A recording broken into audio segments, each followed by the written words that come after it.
Welcome to Modern Aikidoist Podcast. My sincere thanks to the listeners who have liked, subscribed, and commented. I'd also like to thank the people that have contacted me privately with your own comments. Your interest is noticed and deeply appreciated. Are martial arts really arts, as opposed to a science? We usually connect arts with subjects involving imagination and creativity, and these are based on the artist's personality and talent. Let's use the example of painting as an art. A painting can be literally of anything, and the attractiveness of that painting is entirely subjective on who is looking at it. There's no such thing as a wrong painting. The same can be said of sculpture. Some are more attractive than others, but that's only your opinion. A painting or sculpture you find boring, someone else finds completely captivating. A martial art is clearly not like this, but why not? The reason is that a martial art also serves a function. And that is, at least if you trace that martial art back to its origins and the time when it was designed to prevail in a physical conflict. Some arts have evolved to the point where they no longer provide that function. Quite a few, in fact. Sport martial arts are more often than not hybrids which provide a highly specialized function. A martial art is more like architecture than painting because architecture not only has an aesthetic aspect, but the functional aspect. It's a combination of these two. While you could design a house where the bedroom and the garage were the same room or the bathroom was in the kitchen, these would be utter failures. In architecture, there is freedom to design buildings, but also some pretty strict limitations that one must stay within. I think martial arts is much the same way. Certain realities must be accounted for, and that is, function is dictated by reality. The art aspect of architecture comes not from the function, though. Once you've fulfilled the purpose that the building needs to serve, the architect then designs the style and the appearance of the building to be pleasing to the eye. The aesthetic may alter the design somewhat, but not so much that it loses the function. Function and style must be complementary, and if there's a conflict, function must win out, or the building will not serve its occupant very well. In our modern age, the aesthetic of martial arts has become an art form all on its own. Just look at the spectacular choreography of fights in the movies and on TV. Martial arts and combat were appreciated for their aesthetic beauty dating back to the ancient Greeks. The folk dances of many cultures used the movements and body positions of warriors as the basis for their dances. Essentially, the way of fighting was turned into an aesthetically pleasing activity which wasn't actually fighting. Warriors would perform these dances as part conditioning, part movement practice, social bonding, and just for enjoyment. Would learning the dance based on fighting movements teach you about fighting? Not really. They would do a decent job of preparing your body, though, which builds fitness and improves health.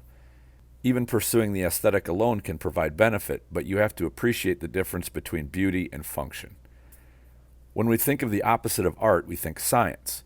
Science is entirely based in function, especially the hard sciences of mathematics, physics, chemistry, etc. Personal creativity or pursuit of aesthetic beauty have no real influence on science. Either something is correct or it's not. The parameters of science are inflexible. Physics doesn't care how you perceive them or what your opinion is. They function as they do regardless of whether you believe in them or not. The result is paramount in a science, and aesthetic has nothing to do with the result. I believe martial arts and physical conflict have an element of science to them, in that the results are of paramount importance. Either you survive a fight or conflict, or you don't. From a sport martial arts standpoint, either you outperform your opponent or you don't.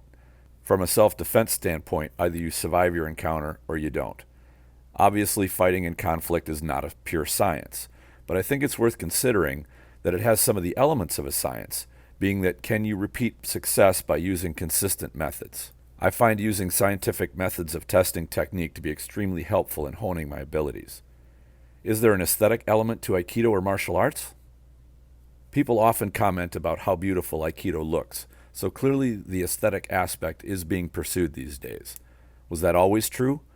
In looking at the footage of O-sensei, it seems clear that the function was of the highest priority at that time. One could appreciate a certain amount of aesthetic beauty in the techniques he demonstrated, but modern Aikido seems to have taken pursuing aesthetic beauty of the art to higher levels. In some cases, it seems to me that the pursuit of pretty-looking Aikido has taken priority over it being functional.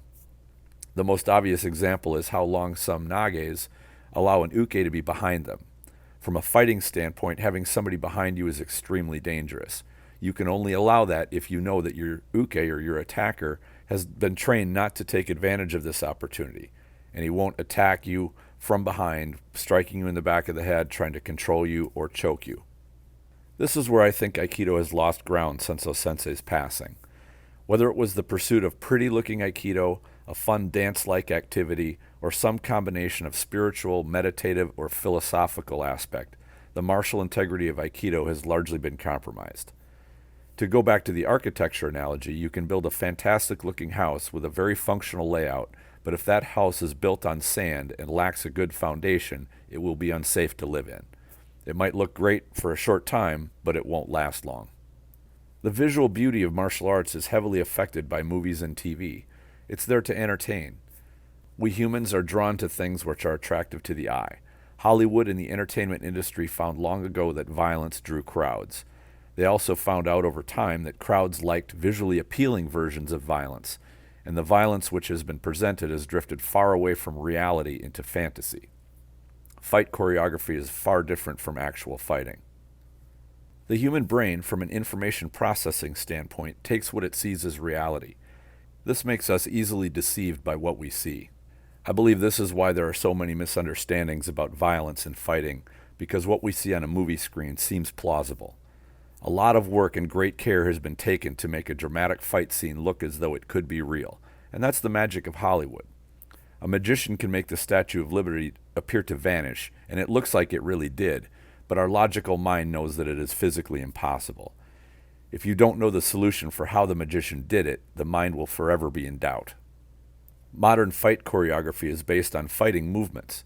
If it wasn't, it wouldn't look believable. We must remember that they are crafted to be dramatic and visually enticing. You can see this not only in the movements they have the actors doing, but in the dramatic poses that are used. We must take care to realize that entertainment violence is not real. It's a rough caricature of violence. How powerful is the imagery we see? Back when the original Dirty Harry movie came out, sales of the .44 Magnum pistols skyrocketed. Not only among civilians, but police officers were buying them up and carrying them.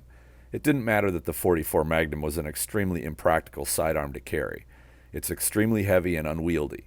Yet the movie told a compelling story about how powerful and effective it was, when the reality is far different. Having Clint Eastwood state that it was the most powerful handgun in the world and "Do you feel lucky?" was great drama. As fantastic as that scene was, that doesn't change the reality. A great deal of the criticism of Aikido is that it has lost practical foundation as a functional martial art. It's fine to pursue the other traits Aikido has, whether they are philosophy, spirituality, self-improvement, good movement and balance, etc. Just think about whether the house you're building is on sand or if it is on a solid foundation. And like our architect, are you building that house to be aesthetically pleasing, or are you building it to be functional, or are you building it to be both? This is good food for thought. What other topics are you interested in hearing about covered on this podcast? Please share your ideas in the comments if you're watching this on YouTube. You can also go to the Facebook group Aikido the Martial Side and post a comment there. Your input and engagement helps podcasts like this stay around. Please support it by liking, subscribing, and sharing. Enjoy your training.